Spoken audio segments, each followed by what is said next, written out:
예전에 교회에서 전도 집회를 많이 했어요. 총동원 전도 주일이니, 총력 전도 주일이니, 이런 여러 가지 이름을 사용하면서 교회에 가능한 많은 분들을 초청하는 행사를 가졌습니다. 그렇게 초청되어 오시는 분들에게 설탕 한 푸대, 두루마리 휴지 한 묶음, 각 티슈, 세트, 이렇게 좀 부피가 커 보이는 거 있지 않습니까? 그런 것들 푸짐하게 선물을 드렸거든요. 그러니까 많은 분들이 교회 전도 집회에 오셨어요. 열심히 있는 어떤 분들은 동네 경도당에 차를 보내가지고 버스에다가 어른들 다 태워가지고 교회에 데리고 오기도 하셨습니다. 그냥 한 번에 40명씩, 어떤 분은 차를 한 석 대 보내가지고 100명이 넘게 그렇게 모시고 온 일도 있었어요. 어떤 분은 다른 교회 다니고 있는데 우리 교회가 더 좋다, 우리 목사님 설교가 더 은혜롭다, 이렇게 하면서 교회 다니는 분들까지 교회로 초청하기도 했습니다. 일단 오시기만 하면 뭐라도 줬거든요. 오시기만 하면 설탕이든 휴지든 뭐라도 드렸으니까 오시는 분들이 예전에는 많았습니다. 근데 여러분, 관광버스에 태워서 모시고 온 어른들이 우리 교회가 더 좋다고 해서 오라고 했던 그분들이 그 다음 주일에는 나왔을까요? 아닙니다. 안 옵니다. 그 다음 주일에는 아무것도 안 주거든요. 물론 교회 와서 말씀을 듣고 자신의 인생을 돌아보게 된 분들도 계십니다. 그 전도 집회에서 처음으로 신앙생활을 하게 되신 분들도 있어요. 그렇지만 대부분은 교회에서 뭘 준다고 하니까 오신 분들이었어요. 설탕 주고 휴지 준다고 하니까 오는 거죠. 어떤 교회에서는 행운권 추첨한다고 선풍기 주고 밥솥 주고 TV도 줬습니다. 그러니까 더 많이 왔겠죠. 큰 선물을 준다고 할수록 더 많은 사람들을 모을 수가 있었습니다. 여러분, 만약에 우리의 목표가 지금 이 교회당의 사람들을 가득 채우는 거라면 매주 선풍기, 밥솥, TV 추첨하는 시간을 매주일 예배 마치고 광고 시간에 그런 것만 하기만 해도 사람들이 몰려들 겁니다, 아마. 대형교회 가면 밥솥 준댄다, TV 준댄다, 선풍기 준댄다, 학생들에게는 아이폰 주고 아이패드 준단다. 우리가 매주 그렇게만 할 수 있으면 유치부, 초등부, 고등부예요. 중고등부에 아이들이 미어 터질 거예요. 대학생들이 오면 유럽 배낭여행 지원, 미국 실리콘밸리 1년 연수, 이러는 거죠. 그러면 대구에 있는 대학생들이 다 우리 교회로 몰려올지 모릅니다. 우리가 전도하겠다고 사람들을 우리 교회에 꽉꽉 한번 채워보겠다고 하면 하나님께서 우리에게 주시지 않겠어요? 여러분, 우리가 사람들을 모으겠다고 설탕이며 휴지를 주고 경품 추천을 내서 밥솥, TV, 아이패드 이런 거 나눠주는 것 하나님이 기뻐하실까요? 오늘 우리는 요한복음 6장 16절부터 읽었는데요. 이 앞부분에 예수님이 물고기 2마리, 보리떡 5개로 남자만 5,000명 이상을 먹이신 내용이 있어요. 수많은 사람들이 모였고 예수님의 그 이적에 사람들이 열광했습니다. 열광. 이 사람들이 얼마나 감동을 받았냐 하면요, 15절 말씀에 보니까 이 예수님을 왕으로 삼으려고 할 정도였어요. 이제 예수님이 우리 왕입니다. 우리에게 밥 먹여주는 사람이 왕이죠. 남자만 5천이라고 했으니까 거기에 모인 여성들, 아이들까지 합치면 최소 2만 명이에요. 여러분, 2만 명의 사람들이 예수님께 감동했다고 우리 왕이 되어달라고 하는 일이 벌어진 거였죠. 여러분, 혹시 2만 명이 모인 현장에 가보신 적 있습니까? 옛날에는 시위를 많이 해서 그 시위 현장에 굉장히 많은 사람이 모였거든요. 최근에는 야구장이나 축구장 가면 엄청나게 많은 사람들이 움집하지 않습니까? 라이온즈 파크에 야구장이나 국가대표 경기를 하는 축구장, 그 스테디움에 사람들이 가득 차 있다고 생각해 보세요. 2만 명 정도가 한 곳에 모이면요, 그 모인 것만으로도 장관이에요. 그런데 그 사람들이 한 목소리로 뭐라고 해요? 예수님, 예수님 하면서 예수님을 응원하지 않습니까? 예수님을 우리의 왕으로 이렇게 하지 않습니까? 그러니까 어떻게 이걸 뿌리칠 수 있겠어요? 2만 명이 다 우리의 왕이 되어달라고 하는데 예수님을 왕으로 모시겠다잖아요. 이제 예수님이 매일 이렇게 물고기와 보리떡으로 사람들을 먹여주면 더 많은 사람들이 올 거예요. 가끔씩 건강식으로 보리 케이크도 주고 생선 튀김까지 주면 이 세상 모든 사람들이 다 몰려올지도 모릅니다. 예수님이 십자가에서 죽을 필요 없죠. 그냥 사람들에게 이렇게 먹을 것만 줘도 예수님을 왕으로 모시겠다고 이렇게 몰려오는데 그냥 사람들에게 먹을 걸 줘가지고 예수님을 왕으로 모시고 살도록 그렇게 하면 되죠. 여러분, 예수님이 여기 모인 사람들에게 밥 먹여주시는 것은 이 사람들에게 밥이 필요하고 먹을 것이 필요하기 때문이었어요. 예수님은 그게 중요하다는 사실을 알고 계셨습니다. 우리가 직장에 다니고 생활비를 벌고 그래서 가족들 먹여 살리는 거 그거 얼마나 중요합니까? 우리가 사업을 해서 나만 사는 게 아니라 내가 고용한 사람, 함께 일하는 사람들 같이 살게 하는 것이 얼마나 귀한 일입니까? 그게 중요한지 아시니까 물고기 2마리와 보리떡 5개로 그 많은 사람들을 먹여주셨던 거예요. 사람은 먹어야 하니까요. 근데 예수님은 사람들이 예수님을 왕으로 삼겠다 하니까 떠나버리셨어요. 계속 물고기를 주고 보리떡을 주고 더 많은 사람들 오게 해라 이게 아니라 예수님은 왕으로 삼겠다 하니까 이 사람들을 떠나셨어요. 혼자 산으로 가셨다고 합니다. 사람들이 뭐 때문에 예수님께 열광하는지를 예수님이 아시거든요. 예수님이 우리에게 오신 하나님의 아들이시지 하나님이 보내신 구원자이시지 이래서 그 구원자 때문에 열광하는 게 아니에요. 예수님이 뭘 주는 게 좋으니까, 예수님이 밥을 주니까 예수님이 왕입니다, 우리의 왕입니다 이러는 거죠. 그러면 예수님이 안 주면요 더 이상 왕이 아니죠. 주니까 왕인데 안 주면 욕을 하죠. 예전에 우리 교회 성도 한 분이 갑자기 교회를 안 나오셨어요. 그래서 우리 부목사님 전화를 해가지고 왜 요즘 교회를 안 나오시냐 이렇게 여쭙거든요. 그러니까 그분이 자기가 주식을 샀는데 그 주식이 엄청나게 떨어져 버렸다는 거죠. 하나님이 주식 올라가도록 해줘야 되는데 떨어지게 하면 되겠냐고 속상해서 그때부터 교회를 안 나오셨어요. 그 주식 살 때 하나님께 사도 되냐고 물어봤는지 모르겠어요. 먹을 것을 주고 배부르게 해주면 나의 왕, 나의 하나님이지만 배가 고프면 안 주면 나의 왕도 하나님도 아닌 거죠. 예수님이 그걸 알고 계셨던 겁니다. 26절에 예수님이 말씀하십니다. 너희가 나를 찾는 것은 떡을 먹고 배부른 까닭이로다. 내가 떡 줬으니까 배가 부르니까 나를 왕으로 삼으려 하는구나 그러시는 거죠. 그래서 2만 명이 넘는 사람들이 예수님, 예수님 하면서 열광하고 예수님을 우리의 왕으로 이렇게 외쳐도 예수님은 그냥 그 사람들을 떠나셨습니다. 여러분 생각해 보세요. 여러분 자녀가 친구 집에 갔는데 그 친구 엄마가 밥을 맛있게 해주시네. 그래서 여러분 아이가 친구 엄마에게 이제부터 엄마라고 부를게요 이런다고 생각해 보세요. 밥 맛있게 해주면 그게 엄마지 한다면 여러분 얼마나 안타깝겠습니까?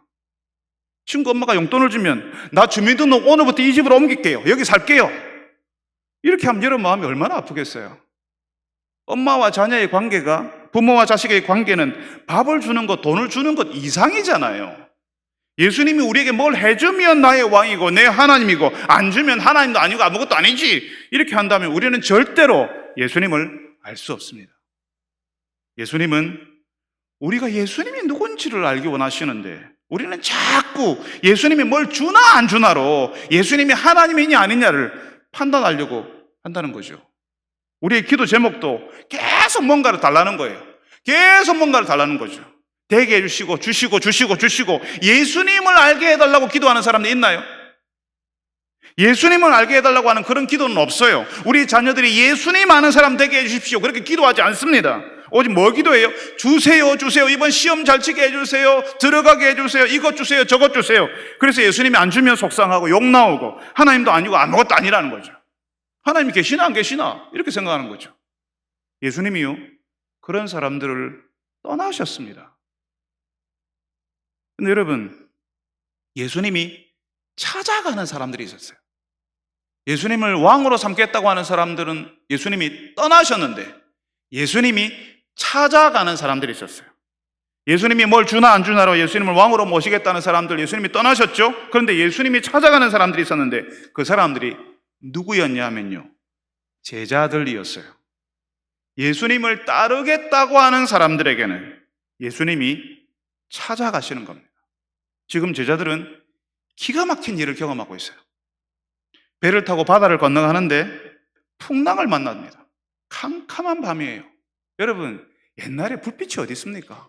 풍랑이 치는데 거기에 도대체 방향을 어디로 잡을 수 있겠습니까? 어디가 어딘지도 모르는 시간을 제자들이 보내고 있습니다. 우리가 성경을 읽어서요, 이 말씀의 끝이 어떻게 되는지 우리가 다 알고 있어요. 그렇지만 이 풍랑 속에 있었던 그런 현실을 경험했던 제자들은요, 여기서 이제 여기가 우리의 무덤이구나, 여기서 죽을지도 모르겠다는 생각을 했을 겁니다. 그러니까 여러분, 드라마도 이렇게 끔찍한 드라마가 없어요. 몇 시간 전에 무슨 일이 있었죠? 몇 시간 전에 들판에서 하늘에서 주시는 오병이어의 기적이 이 사람들에게 흘러내리는 것을 경험했어요. 물고기 2마리와 보리떡 5개로 5,000명을 먹이는 자기의 손끝에서 제자들이 나눠줬잖아요. 자기들의 손끝에서 엄청난 일이 벌어지는 것을 이 사람들이 경험했어요. 사람들이 막 같이 기뻐하잖아요. 제자들이 떡과 물고기를 나눠주니까 사람들이 제자들도 우러러보는 거죠. 야, 저 사람이 베드로래, 저 사람이 야고보래. 그러니까 제자들은 정말 황홀했을 겁니다. 그 오병이어의 그 경험이, 그 기적의 현장이 계속 거기가 계속 머릿속에 잔상으로 남아 있었을 거예요. 정말 황홀한 경험이거든요. 그런데 바로 이어서 뭘 만나요? 몇 시간 후에 금방이라도 배를 뒤집어 버릴 것 같은 풍랑을 만나는 거죠. 파도를 만나는 거죠. 마가복음에서는 지금 제자들이 풍랑을 만나서 고생하는 그 시간을 밤 사경쯤이었다 이렇게 이야기합니다. 밤 사경은 새벽 3시부터 6시까지를 이야기하거든요. 그러니까 제자들은 이제 해가 저물어서 어두워졌을 때부터 배를 타고 건너편으로 건너가려고 하는데 풍랑을 만나서 밤새도록 오도 가도 못하고 파도와 바람 사이에 갇혀서 몇 시간씩 죽기 살기로 지금 버티기를 하고 있는 겁니다. 여러분, 우리가 이 땅에서 만나는 현실이 바로 이런 겁니다. 하나님의 은혜를 모르는 사람에게 이런 풍랑이 오는 게 아니에요. 하나님을 모르는 사람들에게 너희들 맛 좀 봐라 하고 하나님께서 풍랑을 일으키시는 게 아니에요. 예수님을 따르겠다 해서 예수님의 제자로 사는데 풍랑을 만나요. 캄캄한 밤에 여기가 어딘지도 모르고 어디로 가야 할지도 모르고 바람과 파도의 모든 게 다 뒤집혀 버리는 그런 일을 누가 경험하냐 하면 하나님의 은혜를 아는 사람, 하나님의 은혜를 체험한 성도가 그런 일을 경험해요. 정말 놀랍게 하나님이 보리떡 5개와 물고기 2마리로 사람들 먹이는 엄청난 일을 경험했는데 그것도 내 손끝에서 그런 일이 벌어지는 걸 봤는데 그래서 와, 하나님이 정말 살아계시는구나 하고 감동했는데 바로 몇 시간 후에 뭘 경험한다고요? 모든 걸 다 집어삼킬 것 같은 그런 풍랑을 경험한다고요. 내가 부르심을 따라서 갈고 있는데 풍랑에 밀려서 오도 가도 못하고 풍랑과 실험하느라 체력은 다 소진되고 이제 죽는가 보다 하는 그런 현실이 찾아온다고요. 그 현실이 너무 지독해서요. 바로 얼마 전에 내가 그 들판에서 하나님의 은혜를 경험했지, 하나님의 위로를 경험했지, 하나님이 우리를 먹여주셨지라고 하는 그 기억들이 생각나지도 않게 돼요. 예전에 교회에 부흥회가 많이 있었잖아요. 부흥사경회, 부흥회, 심령대 부흥회 그런 이름으로 교회에서 며칠씩 집회를 많이 했습니다. 저도 예전에 그 부흥회에 참석해서 하나님이 주시는 감동과 은혜를 많이 누렸습니다. 그 사경회 한번 시작하면요, 서너 시간은 그냥 지나가거든요. 저녁에 한 7시쯤 시작해서 마치면 밤 11시였어요. 중간에 일어나서 나가는 일도 없었어요. 좁은 교회당 안에 사람들이 다 빽빽하게 들어차서 거기서 다 기도하고 말씀을 들었어요. 찬송하고 한 찬송을 그냥 한 10번씩 불렀어요. 바로 이 강대상 위에까지 사람들이 다 올라와가지고 학생들은 다 위에 올라가서 여기서 말씀을 들었어요. 거기서 하나님의 말씀을 듣고 기도하는데 어린 저에게 그 자리는 전혀 다른 세상이었어요. 아무 걱정도 없고 하나님께서 마치 여기에 계신 것 같은, 여기에만 계신 것 같은 그런 착각을 불러일으키는 진짜 황홀한 순간이었어요. 그래서 거기서 계속 있고 싶었어요. 그렇게 하나님께서 주시는 감동을 경험하는데 그런 감동을 경험하고 집에 돌아가면 집이 난장판일 때가 있었어요. 집에 물건들이 어지러이 널려 있고 어떤 것들은 깨져 있고 참 부끄럽지만 예전에 저희 아버지께서 술을 많이 드셨거든요. 술을 드시고 오셔서 뭐가 마음에 안 드셨는지 그렇게 만들어 놓으셨던 거죠. 집에 오기 전에 하나님께서 주시는 감동에 너무 좋다, 너무 감사하다 그랬잖아요. 근데 집에 오니까 조금 전에 제가 누리던 그 감동은 다 사라져버리고 지금 정신이 없는 거죠. 내가 감사하고 기뻐하던 그 교회당에서 몇 시간 만에 전혀 다른 현실을 경험하는 겁니다. 여러분, 그러신 적 없으세요? 하나님께서 주시는 감동이 있어서 감사하고 거기서 눈물을 쏙 빼고 왔는데 전혀 다른 현실이 여러분을 기다리고 있었던 적 없으셨습니까? 언제 끝날지도 모르겠고 몇 시간 전에 거기에 계시던 그 하나님이 지금 내가 서 있는 이 혹독한 현실 가운데는 전혀 계실 것 같지 않은 그 혼란스러운 현실을 경험해 보지 못하셨습니까? 드라마 아니에요. 영화에서도 볼 수 있는 그거 아닙니다. 우리가 실제로 만나는 것은 지독한 현실입니다. 바로 얼마 전에 하나님의 은혜를 누렸고 하나님께 감사했고 나 언제든지 어디든지 하나님을 위해서 살겠습니다, 하나님을 따라가겠습니다, 예수님 따라가겠습니다 마음 먹었지만 내가 만나는 것이요, 내가 진짜 감당하기 힘든 지독한 현실이더라는 거예요. 하나님을 따르겠다고 했으면, 예수님의 제자로 살겠다 했으면 좀 좋아져야 되잖아요. 평탄해야 되잖아요. 그러면 얼마나 좋습니까? 그런데 예수님이 주시는 그 기적, 그 현장에서 함께 감격스러워하고 함께 기뻐했잖아요. 우리가 은혜를 모르는 사람들이 아니에요. 하나님을 아는 사람들이에요. 그런데 우리가 만나는 현실이 뭐라고요? 거친 바다와 같은 현실이 찾아온다고요. 우리 마음이야 오병이어의 기적이 매일 매순간 일어나기를 바라죠. 내가 가는 길에 뭔가 빨간색 이 주단이라고 하죠. 빨간색 양탄자가 쫙 깔리고 내가 하나님의 백성이니까 세상에서 인정받고 가고 싶은데 척척 가고 하고 싶은 일이 그냥 이루어지는 그런 일이 하나 일어나기를 바라요. 적어도 오병이어의 그 들판, 제가 부흥회에 참석했을 때 그 교회당에서는 그런 일이 일어날 줄 알았어요. 근데 당장 현실에서 뭘 경험한다고요? 하나도 바뀐 거 없고, 아니 내가 상상하고 하는 정반대의 일이 일어나는 거죠. 우리가 은혜를 경험해도, 우리의 예배당에서 하나님의 위로를 경험했어도 또다시 혹독한 그 지겨운 현실을 경험한다고요. 풍랑 속에 노젓는 제자들처럼 앞으로 나가지도 못하고 계속 거기서 맴돌면서 힘겹게 이번에 오는 파도를 넘어가면 또 다른 파도가 또 오고 또 파도가 또 오고 또 오고 또 오고 하는 그 현실, 아무것도 나아지지 않는 그 현실을 경험한다고요. 그 현실이 너무 지독해서요, 내가 은혜를 경험한 사람이라는 사실을 잊어버려요. 바로 얼마 전에 기적의 현장에서 내가 기뻐했다는 사실도 잊어버려요. 여러분, 그렇지 않습니까? 그런데 예수님이요, 예수님을 왕으로 모시자 했던 사람들은 떠나셨지만 이 제자들에게는 찾아오세요. 제자들은 몇 시간 전에 물고기 2마리와 떡 5개로 5,000명 먹이시던 그 엄청난 경험도 하나도 기억나지 않고, 지금 우리가 이렇게 힘든데, 우리가 지금 죽을 것 같은데 예수님은 우리가 이런 거 알겠어? 예수님이 우리가 이런지 예수님이 어떻게 알겠어? 하고 그냥 버티고만 있거든요. 제가 예전에 그랬어요. 제가 마주하는 현실이 너무 힘드니까 몇 시간 전에 경험했던 그 찬송, 기도하는 분에게 통성으로 교회 안을 가득 채우는 그 말들, 그 기도의 소리들 와글와글 하는 그 현장이, 그때는 거기서 막 거기 빠져 있었는데 기억나지 않는 거죠. 제가 감당할 수 없는 너무 무서운 아버지, 그 옆에서 힘겨워하는 어머니만 보이는 거예요. 왜 하나님은 술 드시는 우리 아버지 그냥 내버려 두시나? 왜 우리 집은 이러냐? 예수님은 우리가 이런 것 모르시는구나. 제자들도요, 예수님이 거기에 그 풍랑이는 그 바다 한가운데 거기에 제자들을 찾아올 거라고 기대조차 안 했어요. 지금 바다 한가운데 있잖아요. 거기에 제자들만 있잖아요. 그러니까 거기가 어디라고 예수님이 오실 거라고 생각했겠어요? 그냥 노저으면서 파도 한번 넘어가고 또 버티고, 파도 하나 또 넘어가고 또 버티고, 그렇게 고생하면서 버티고만 있는 거죠. 그런데 예수님은 어떻게 해요? 기대 안 했는데 예수님이 거기로 오신 거죠. 풍랑 속에 버티고 있는 제자들에게 바다 위를 걸어서 오십니다. 제자들은 우리가 이렇게 힘든 거 예수님이 알겠나 했지만 지독한 현실을 만나서 힘들어하는 제자들에게 예수님은 찾아오십니다. 그 제자들이 바다 한가운데 거친 파도 위에 있는데 그 파도 위로 예수님이 오시는 거죠.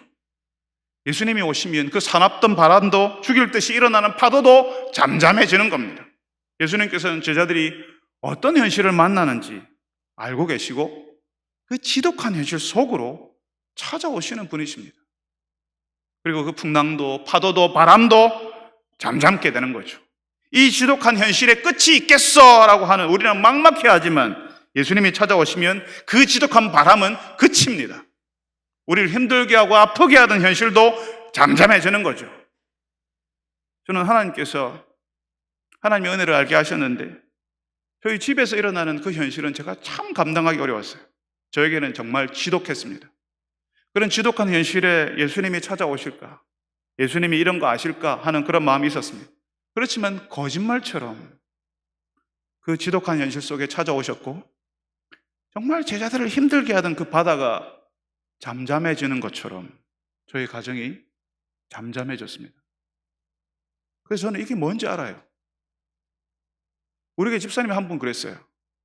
교회 와서 너무 좋았는데 병이 치료되고 하나님의 사랑을 누렸는데 다시 그 병이 재발했거든요. 너무 실망스럽다고 했어요. 다시 항암 치료를 받아야 된다니까 그냥 포기하고 싶었다고. 하나님이 은혜를 주셨으면 그 은혜로 주의 일을 할 수 있도록 할 것이지 그 은혜 하나님께서 나에게 이런 질병을 고쳐줬습니다라고 다른 사람들에게 막 말하고 다니면 얼마나 좋습니까? 근데 다시 재발을 했어요. 이게 말이 됩니까? 다시 항암 치료 받는 것이 시간 낭비 같고 또 똑같은 치료의 과정을 반복하는 것이 얼마나 지치는 일입니까? 그런 시간을 보내니까 예전에 하나님이 은혜 주셨지, 예전에 기도해서 종양 덩어리가 작아졌고 기적적으로 수술할 수 있었고 완치되었다는 진단도 받게 해주셨지, 그 기억이 다 사라지는 거예요. 마치 캄캄한 밤중에 풍랑만한 제자들처럼 어디로 가야 될지 어떻게 해야 될지 하나도 모르는 시간, 지치는 시간을 보내는 거죠. 그런데 여러분, 오늘 예수님께서요 그 지치는 시간을 통과하는 제자들에게 찾아오셔서 그 제자들의 주님이라는 사실을 알려주시고 그 바람 잠잠케 하시고 그 풍랑에서 그 두려움에서 건져주셨어요. 비록 은혜를 체험하고 난 바로 그 다음 몇 시간 만에 지독한 현실을 만났지만 그 현실이 너무 지독해서 내가 경험한 은혜, 감동, 감사를 다 잊어버리게 만들었어도 예수님은 예수님의 사람들이 당하는 그 현실 속으로 찾아오신다는 사실을 알려주십니다. 그러니까 여러분, 우리 인생에, 우리의 가정에, 우리 일터에 풍랑이 일고 힘겹게 그 풍랑 가운데 지나고 있다 할지라도 예수님의 길을 가려고 하는데, 내가 이제 예수님의 은혜를 알아서 내가 좀 예수님 일 좀 해보려고 하는데 왜 이런 일이 찾아오냐고 너무 실망하지 마시기 바랍니다. 예수님이 내가 만나는 이 현실을 알겠어? 예수님이 나에게 이런 곳으로도 찾아오시겠어? 그렇게 낙심하지 마시기 바랍니다. 예수님께서는 당신의 사람들이 어디에 있는지, 어떤 일을 당하는지 다 알고 계십니다. 또 거기에 함께 계시기 위해서 찾아오십니다. 그 사실을 알고 지독한 현실을 만나도 여전히 예수님의 사람으로 예수님의 도움을 구하는 여러분들이 되시기를 바랍니다. 그 지독한 현실이 왜 우리에게 찾아오는지 우리는 모르지만 여전히 우리의 구주 되시는 예수님을 신뢰하는 분들이 되시기를 바랍니다. 예수님이 오셔서 제자들이 무사히 바다 건너편으로 도착했어요. 그런데 예수님을 왕으로 삼겠다는 그 사람들이요, 예수님을 계속 쫓아오는 겁니다. 예수님을 왕으로 하면서 계속 쫓아오는 거예요. 예수님이 물고기 2마리, 보리떡 5개로 5,000명 먹이는 걸 봤으니까 예수님 포기 못하는 거죠. 이 사람들이 예수님을 계속 쫓아와야, 그래서 예수님 붙잡고 있으면 먹고 살 수 있겠네, 잘 살게 되겠네, 이 땅에서 성공하겠네, 이런 기대 때문에 계속 예수님을 따라오는 겁니다. 지금 수능시험이 가까워졌는데요, 예전에 제가 만난 집사님이 자기 딸 수능시험 치는데 그 전날 기도회 하지 않습니까? 기도회 와서는 그러는 거죠. 하나님이 20점 올려주면 좋겠다고. 물론 그 딸은 공부를 열심히 하지 않았습니다. 근데 기도해서 20점이 올라가기를 바라는 거죠. 말이 20점이지 실제로는 한 100점 올라가기를 바랬을 거예요. 우리가 다 사실은 그런 마음을 가지죠. 예수님께 기도하니까. 내가 기도하는 이유가 시험 성적도 잘 나오고 기도했으니까 취직도 되고 사업도 다 잘 되기를 바라는 거죠. 맞습니다. 그거 필요한 거예요. 잘 되면 좋죠. 그런데 예수님을 왕으로 모시겠다는 사람들 떠나셨잖아요. 잘 되게 해달라고 하는 사람들을 떠나셨잖아요.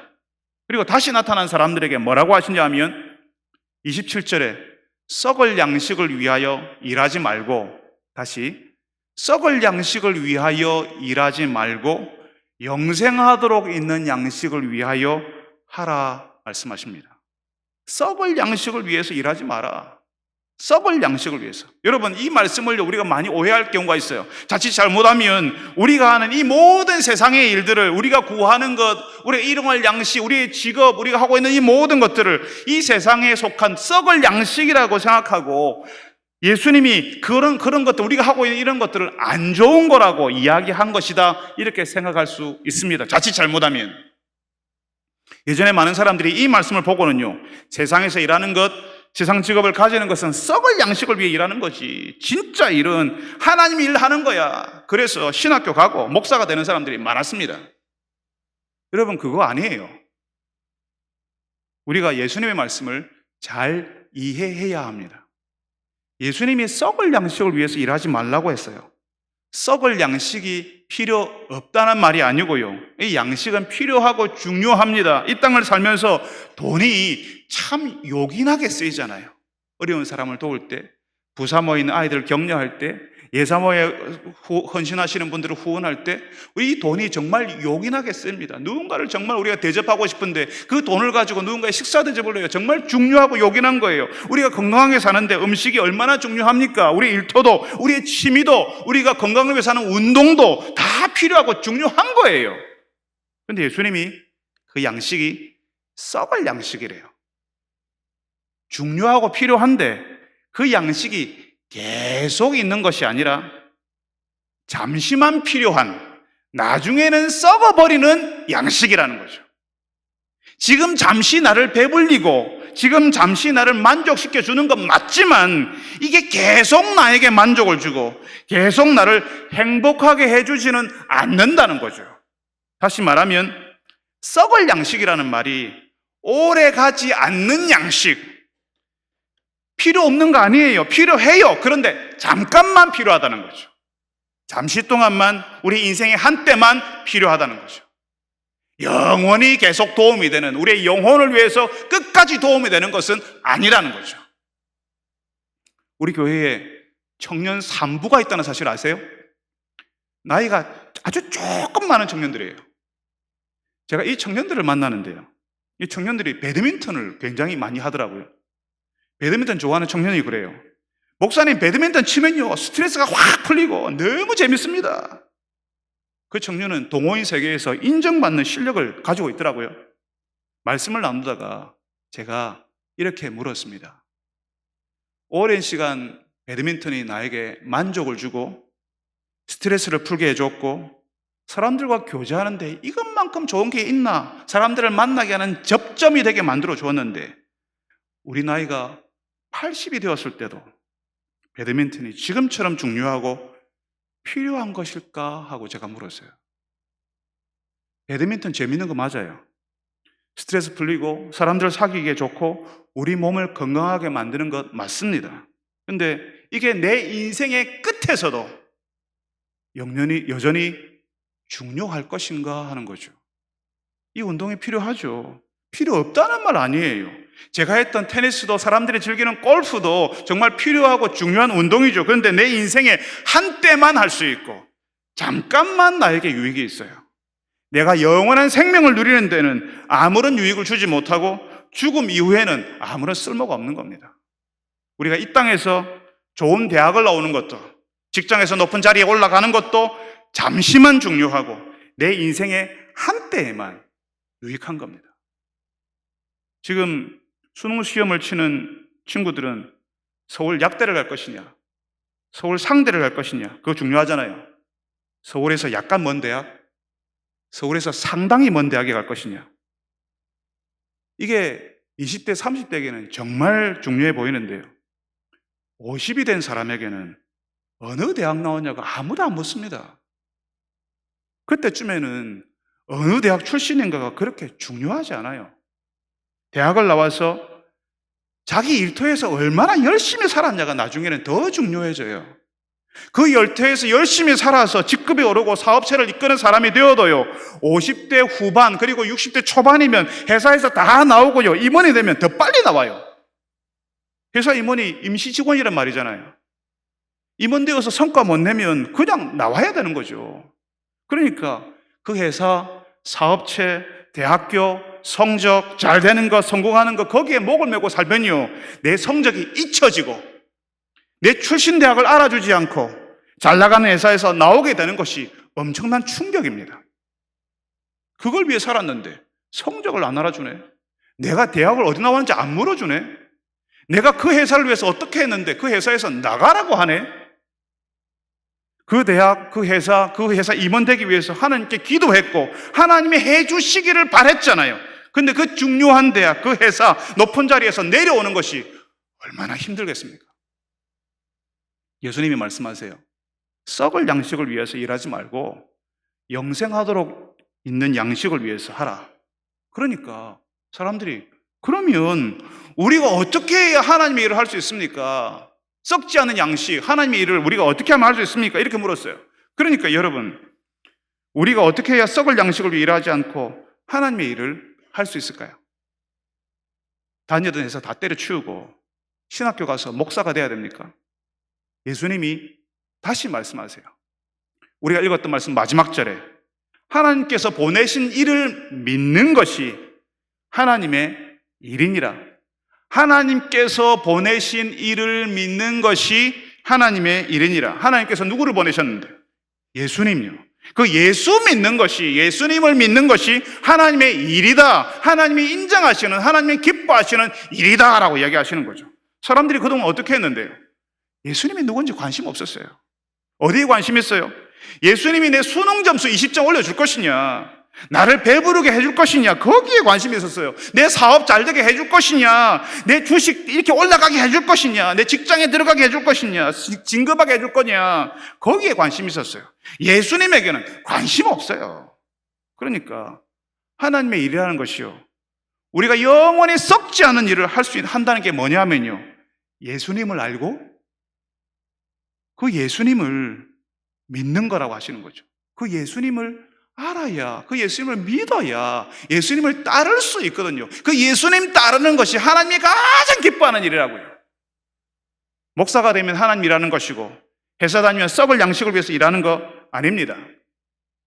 우리가 예수 믿으면, 그래서 그 예수님을 따르는 사람으로 살면 회사를 다녀도 장사를 해도 집에서 살림만 하는 주부로 살아도 하나님 일 하는 사람인 거예요. 목회자라도 예수님을 내 목회 성공의 수단으로 생각하고 있으면, 내가 잘 되도록 예수님이 도와주셔야지, 그러면 그 목사는 썩을 양식을 위해서 사는 사람인 거예요. 무슨 일을 하느냐, 어떤 직업이냐가 중요한 게 아니라 우리 인생에 누구를 믿고 있냐, 누구를 의지하고 있느냐가 중요한 거예요. 오늘 예수님이 알려주시잖아요. 하나님께서 보내신 일을 믿는 것이 하나님의 일이니라. 하나님께서는 당신의 아들 예수님을 우리에게 보내셨습니다. 그 예수님을 우리가 알아주기를 바라시는 거죠. 예수님 보냈으니까, 사람들에게 보냈으니까 사람들이 이 예수님 알아봐 주기를 원하는 거죠. 그런데 우리가 예수님께 관심이 없네? 그러니까 하나님이 참 슬퍼하시는 거죠. 여러분, 저에게 아들이 있는데요, 저희 아들이 중고등학교 시절에 제 아들의 친구들을 데리고, 저희 아이들이 중고등부 시절에 아버지인 제가 제 아이들과 그 아이들의 친구들을 데리고 워터파크에 가고요, 그 친구들 뭐 사주라고 제가 아이에게 용돈 주고요, 저희 아이에게 그 친구들 어떻게 지내는지 제가 안부를 물었어요. 왜 그랬냐 하면, 저희 아들을 이해해주고 저희 아들과 같이 놀아주는 그 친구들이 너무 고마웠거든요. 저는 제 아들의 친구들을 몰라요. 근데 아들 친구라 하니까 아들이 좋아하는 친구라 하니까 나도 그 친구들이 좋아지더라고요. 여러분도 그러지 않으셨습니까? 여러분 아이들하고 같이 노는 그 아이들이 좋아지지 않았습니까? 여러분 아이하고 같이 놀아주니까 그 아이들에게 같이 뭔가 먹을 것을 대접하고 뭔가 용돈도 쥐어주고 어디 데리고 갈 때 같이 데리고 가고 그런 마음이 생기지 않았습니까? 여러분 자녀와 같이 잘 지내는 친구를 보면 괜히 잘해주고 싶고 애정이 가고 고맙고 그러지 않으셨어요? 하나님께서요, 하나님이 보내신 예수님, 그 하나님의 아들을 우리가 알고 우리가 믿고 따르는 것, 우리가 예수님과 교제하는 것을 기뻐하십니다. 예수님을 알면, 그 예수님이 어떤 분이신지 알면 자연히 우리는 하나님을 알게 되고 그 예수님을 닮은 사람이 되거든요. 그 예수님과 비슷한 사람이 되거든요. 오래 있으면, 계속 그 예수님을 바라보고 있으면 우리는 우리가 바라보는 그 사람을 닮는 사람이 되는 거예요. 여러분, 예수님을 아는 것이, 그래서 예수님을 믿고 따르는 것이 우리의 영혼까지 필요하고 중요한 일입니다. 다른 모든 것들은 잠시만 필요한, 그래서 우리의 영혼을 살릴 수 없는 것이지만 예수님을 아는 것은, 예수님과 교제하고 예수님을 따르는 것은 우리의 죽음을 넘어서 영원한 하나님의 나라에까지 중요하고 필요한 일입니다. 이 사실을 알고 예수님 알기에 힘쓰는 분들이 되시기를 바랍니다. 예수님이 누구신지를 알아보고 예수님 알게 해 주옵소서. 그렇게 기도하고 그분이 가신 길을 같이 걸어가는 여러분들이 다 되시기를 바랍니다. 사랑하는 주님, 우리가 예수님 알기를 원합니다.